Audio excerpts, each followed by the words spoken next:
This is Kat Sturtz from rockingyourpath.com with another episode of Fast Action Fridays.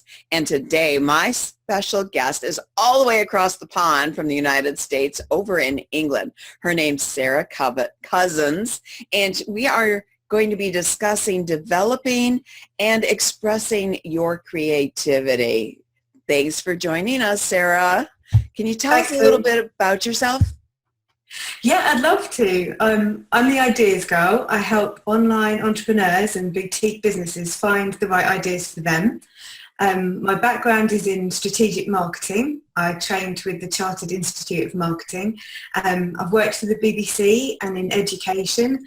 And I've worked in education for quite some time now, actually.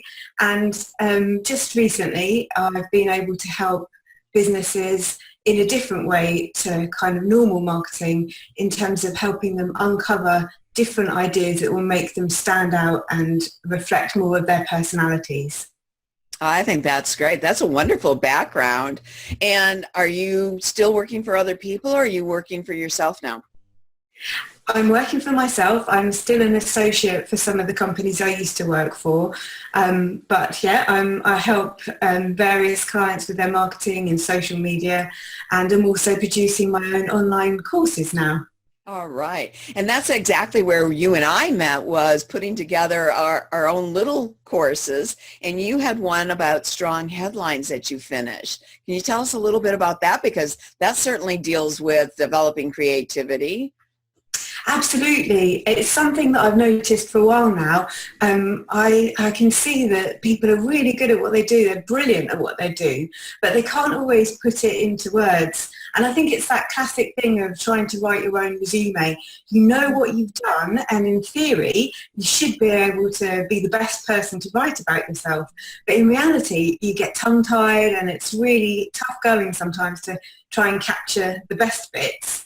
So I loved taking part in my little course. It was a brilliant program, and I wanted to do something that would just create something that would answer a need. And I know when people get stuck trying to put something into words, they really appreciate having a template and kind of like fill in the blank processes so that they can just go with the flow and they don't feel under pressure. And that's, I think, when something magical happens. When you're given a system or a formula, although it seems a bit prescriptive to begin with, if you actually engage in the process, it's so much easier then to kind of let your brain switch off from the pressure and start coming up with your own ideas and thinking of things differently. So my 10 strong headlines helps you create 10 headlines within about 10 minutes. But I think also it helps people start thinking about the brilliant things that they do and that describe as their offer, and then kind of kickstarts that, gets the roller coaster started. Oh, I love that. And you're right. We get in our own way. I mean, I've been doing marketing and consulting and coaching work since the early 1970s. And I've done wonderful work for clients. I'm my own worst client, because a lot of times we get in our own way. We make things more difficult.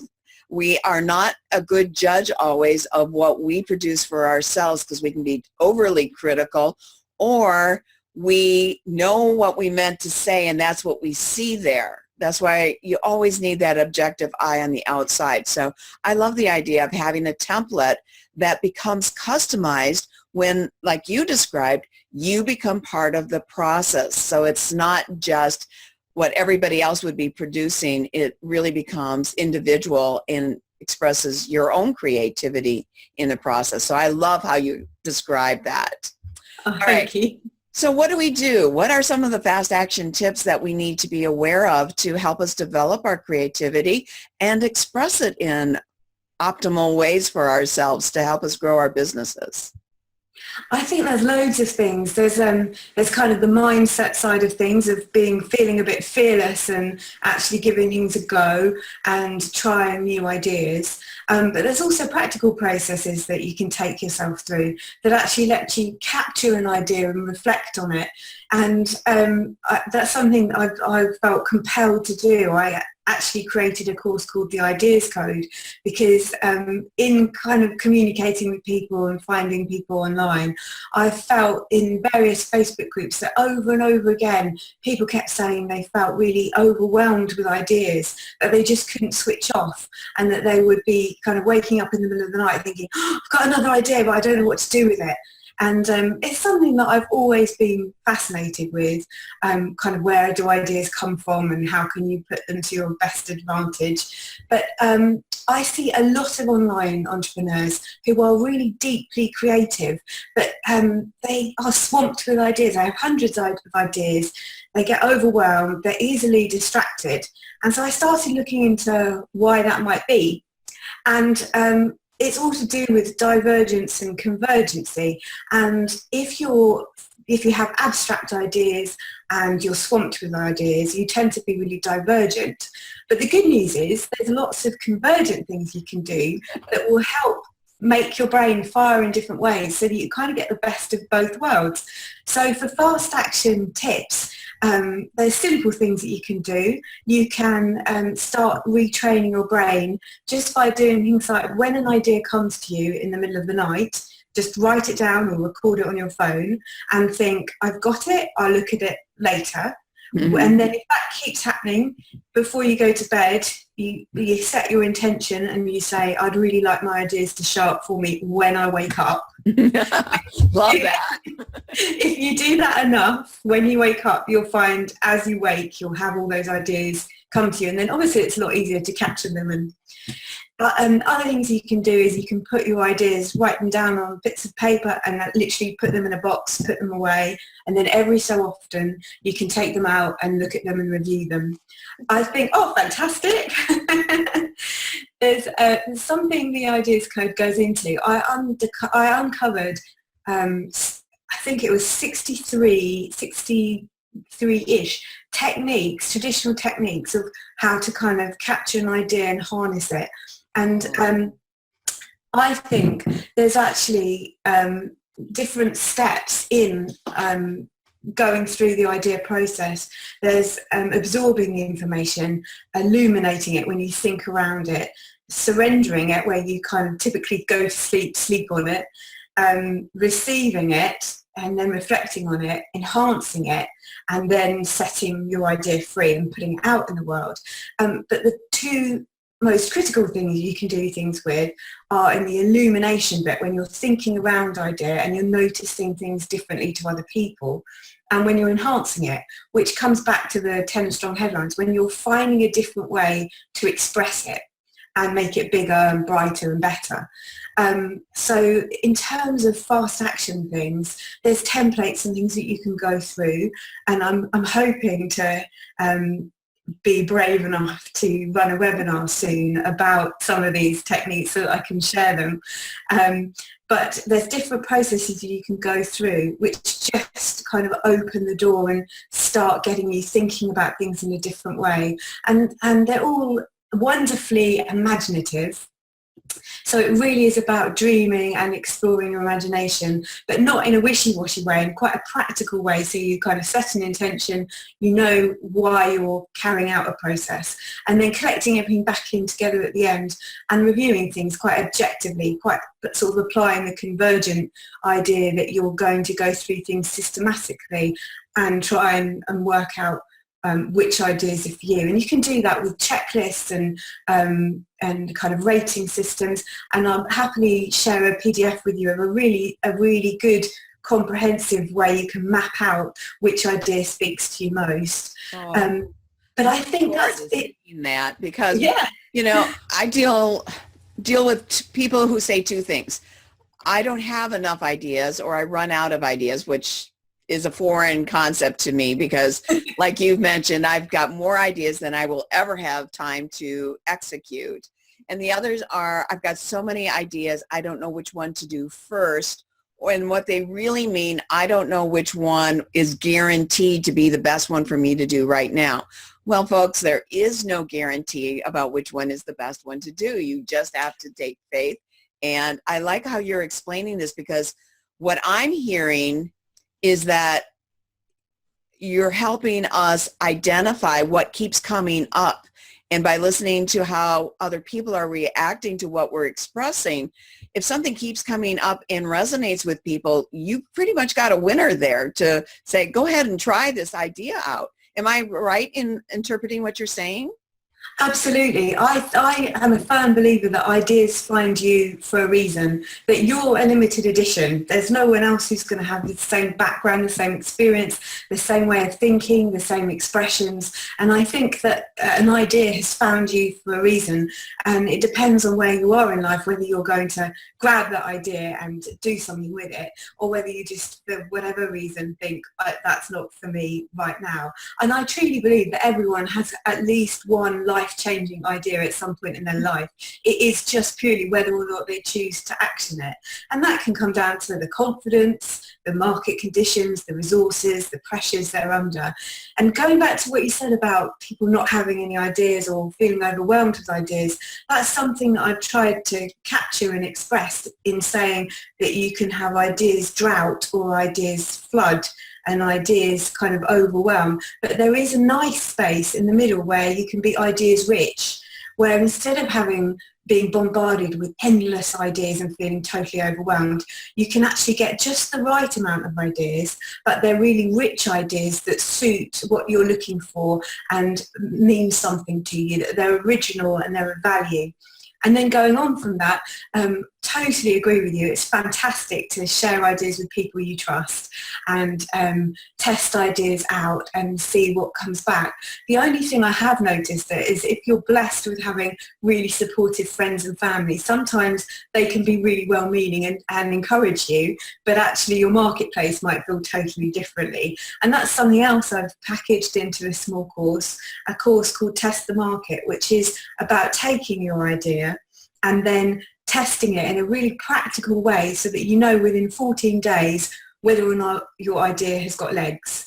So it's not a yes or no, it's just it will give you a feeling for whether it's worth developing, because sometimes you can put blood, sweat, tears into an idea and then be absolutely soul destroyed if other people don't love it. So I think it is a huge process, but like everything, you can break it down and make each part really fun and enjoyable and ignite your creativity. And obviously one of the beautiful side effects of igniting your creativity is you feel so much more in love with the world.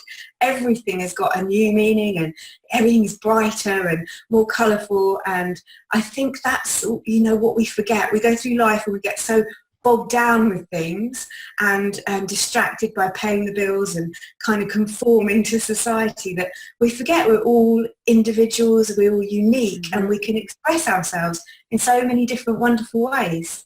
Right.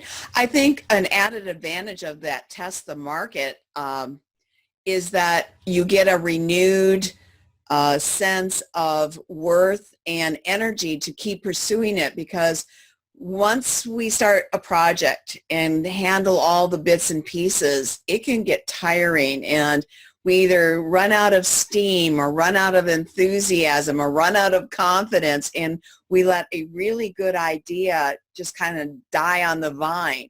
But testing the market, if you get that feedback, it gives you that second wind to keep going. It reminds me of what happened to me back in 1984 when I had my first book idea. And I had this little book, was my very first book, was out in 1986. No one had ever done a book for young writers on how to get published at that time. And Oh, wow. I was just doing, local newspaper work. I hadn't ever planned on being a writer. It's something I backed into accidentally and have been doing ever since. And then the most recent edition, which was 6 editions later, published by Writer's Digest Books, it featured Stephen King and some other people. But I did a form of test the market to see if anybody was going to be interested. So I had this little bit of an idea I took to a writers conference, and they said, oh yes, we'd love to be able to go into the schools when we talk, have this, something like that. And I thought, that's fine, but I need the other side of, will editors and contest sponsors and publishers respond to me? I was a nobody, I figured, I'd never done anything. So I sent a test out to 25 different markets saying, this is what is in development. would you consider contributing? And all they had to do was say, yes, we will accept or review writing by young writers, and that was 18 and under. Some said, oh yes, we have a special division for that. Some said, yes, we'll look at that, but they don't get any special treatment just because they're young. That's exactly what I wanted. But everybody responded immediately, including some big markets like Highlights for Children. the editor-in-chief wrote me back personally and offered to do the foreword for the book. Now suddenly, like, oh, now I have to do this. Yeah. And sometimes you only get a chance to be first once, because once the idea was out there, some of the other big markets started putting their own things together, and I was able to beat the market to that. But I like that. Now, how would we contact you or get a hold of and enroll in this Test the Market course? Because I love that idea.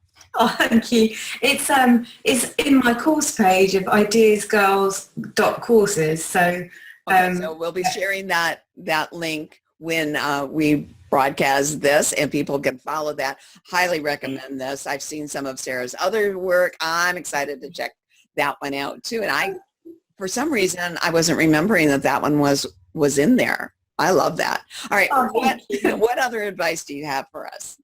Well, just quickly, I've actually got a 10% discount for your listeners for all my courses. So they're very welcome to extend that offer. But I think one of the big things that you said is, how wonderful it feels when you do have that feedback that you're on the right track and that you have a really valuable idea, something that people are going to need. But certainly from the culture I've grown up in, the flip side of that is that when you don't have that feedback, we take it as a personal failure. We think, it doesn't work. I'm doomed to fail, and suddenly go to the other end of the scale where you just feel totally crushed. And I think that's something that's in our power to change. So with the Ideas Code and Test the Market, the emphasis is very much on, if you don't get that feedback that your idea is, the world is ready for your idea right now, obviously you can refine it and take the feedback and change it to something else. But it is okay to park an idea and recognise that it's not the right time to let it come out into the world.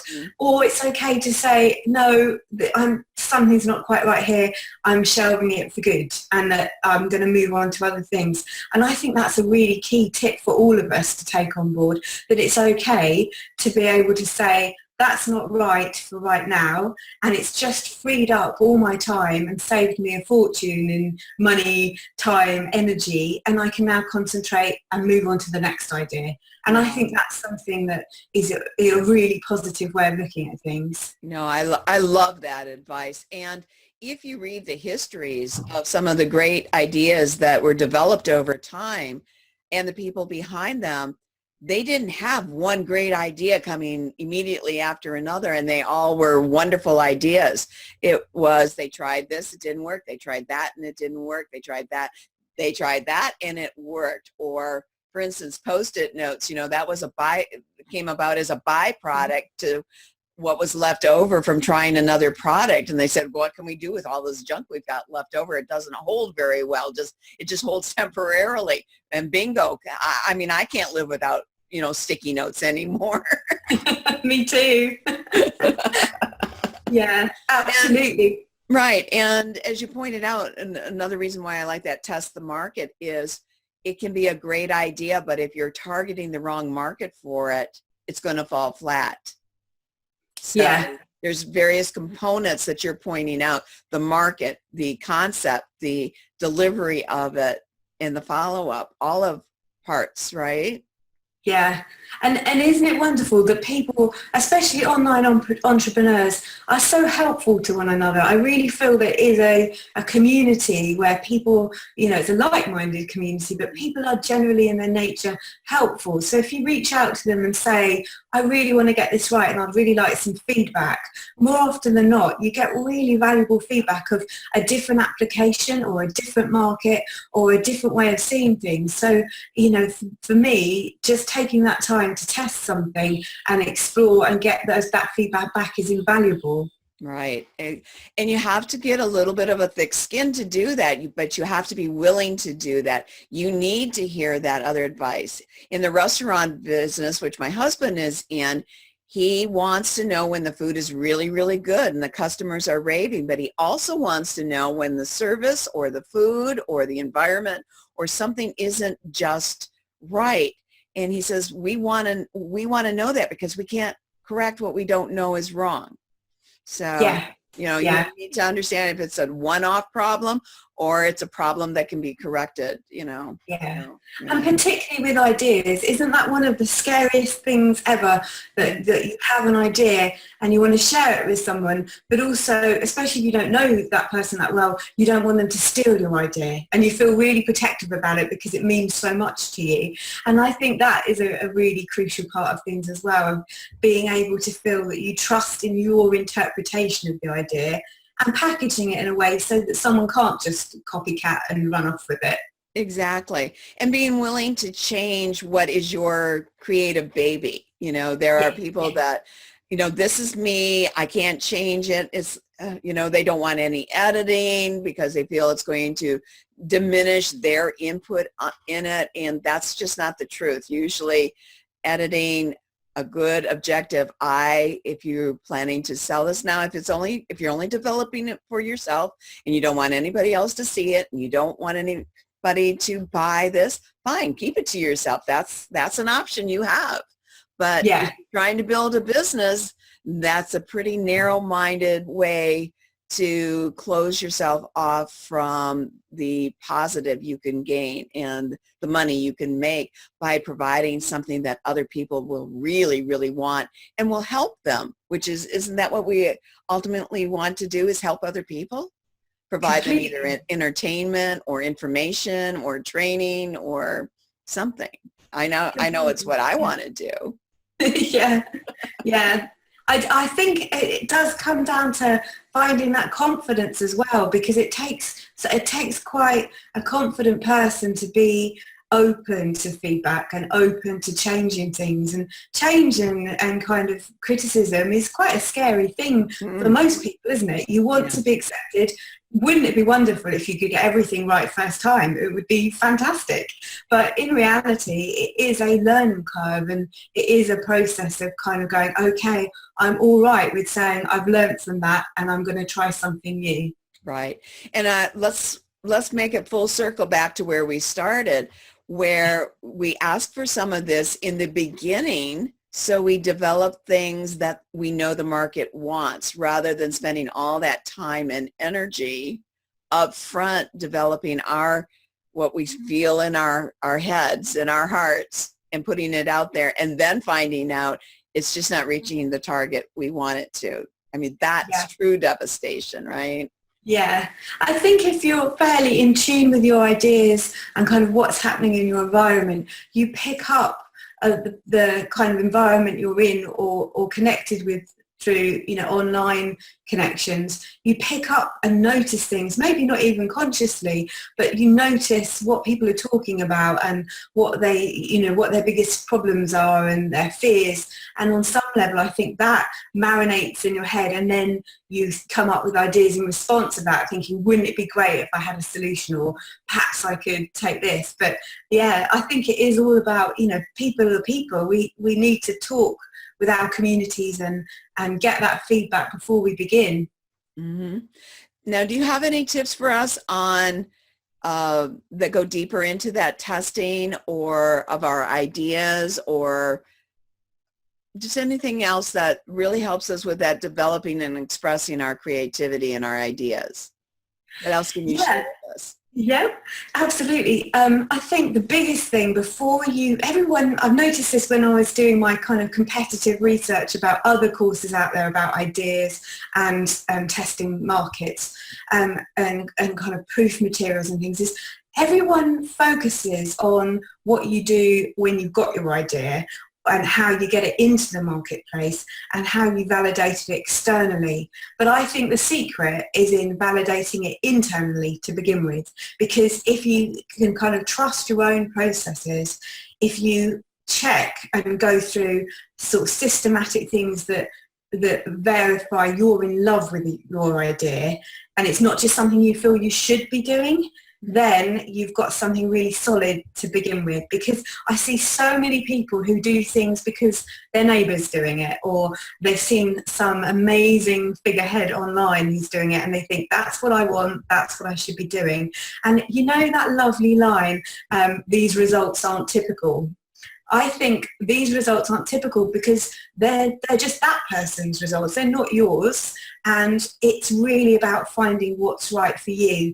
And I don't think there's any point in validating your idea externally and testing the market unless you've gone through the process of recognizing it is your idea, it's something that you're in love with, and you feel wholeheartedly that you want to commit to it.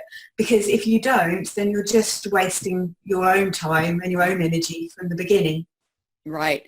I love that you put that as the main thing to focus on, because I agree.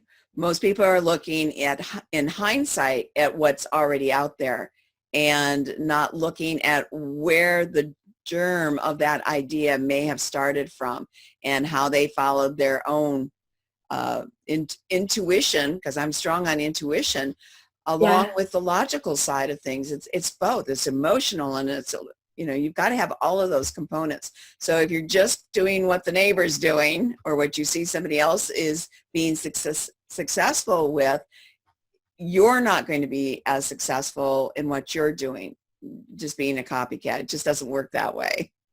Absolutely. Yep. Yeah. All right. Tell people again how to get in touch with you, and we will make sure that everybody has the links. Well, everyone is very welcome to test out my free course, which is the 10 Strong Headlines, and have a look at my other courses. But you're also very welcome to sign up to my list, where you get free marketing tips and ideas and news and offers. I'm quite geeky, so I tend to spot things that are on special offer or kind of lifetime deals and share them with my ideas fanatics. So yeah, it'd be great to connect with people. All right, great. And Sarah, explain where you're calling in from.